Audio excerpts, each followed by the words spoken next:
December 15th, the Express Owl Delivery Service. The flight was like nothing Winston had experienced before. The last time he'd flown, he'd been terrified, but this was extraordinary. Hilda's wings beat against the cold winter air as they soared through the night. They flew over sparkling towns and wide, white-blanketed fields. They swept over steep, dark pine forests dotted with snow-covered castles that looked as if they'd been spun from sugar and dusted with diamonds.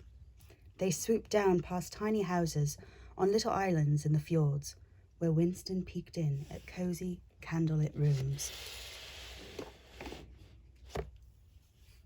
Mid-flight, Hilda hollered over her shoulder that she knew lots of creatures who could help them, and Winston soon discovered that she hadn't been fibbing. It was as dawn broke that their detective work really got underway. Their first stop was deep in a forest with a couple of sleepy-faced red squirrels who lived in the trunk of a large tree. They had decorated it beautifully with mistletoe. "Sorry to wake you," Hilda said, "but this is frightfully important." Winston told them about his very curious mystery, and with Hilda's encouragement, he sang them the lullaby. They didn't know it, but they did have an idea. "You could try Benny," said one squirrel. "He's always wandering about picking up news and information." "And if you are going to see him," said the other squirrel, "would you mind giving him this from us?" He handed Winston a parcel, neatly wrapped up and tied with string. Benny was a large elk. They found him in a clearing where he was struggling to get a string of little festive lanterns untangled so he could hang them about with his antlers. Winston leaped to help, and soon he was looking resplendent. He delivered the squirrel's parcel to him. Then he listened in his large, gentle, elky way to his story. He thought the song sounded like it could come from further north. "There's something about it that makes me think of icicles tinkling," he said. Hilda waggled her eyebrows at this. "Another clue, dear Winston," she said. Benny suggested that they try his friend Annie Frid, who had, he said, the most wonderful singing voice.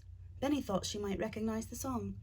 And so they set off once again with the new parcel to deliver. They heard Annie Frid before they spotted her at the top of a frost-covered dam in a large river. A beaver was singing loudly and fussing with a wreath she'd made from pine cones.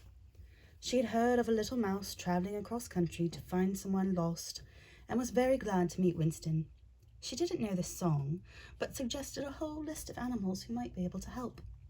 Winston and Hilda spent the rest of the day zigzagging back and forth across the country, delivering gifts and trying to find more clues. "We will find your mum," said Hilda as evening set in. "I promise." Winston nodded his head enthusiastically, but inside he was a jumble of worries. He was worried about his mum and whether he would ever find her. He worried about what had happened to make him forget all about her. And he worried about Oliver, or more specifically, about the post. It was inevitable that his head should turn to the post, with him and Hilda acting as an express delivery service. I hope Oliver is remembering to get all the parcels ready properly," thought Winston. There would be so much to do this close to Christmas, and he hoped Oliver was managing without him, to stick the stamps and tie the strings and... "Bit blizzardy," said Hilda, came her booming voice suddenly. Winston blinked and looked about. He'd been so lost in thought he hadn't realized it was dark, and the snow, so gentle earlier, was now a great blizzard all around them. "We'll have to stop," called Winston, and Hilda nodded. "I'll look for a tree," she hooted. But she didn't need to look far because, yikes! One suddenly loomed out of the swirling snow in front of them. Hilda swerved but clipped a wing on a branch. Winston slipped. He scrambled to stay on Hilda's back, but her feathers were damp and his paws were tiny and slippery. He tumbled from her shoulders.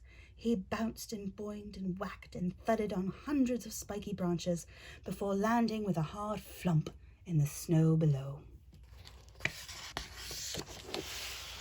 And the activity is to make a pinecone tree forest. Okay, Mama has a little cold, so thanks for bearing with me.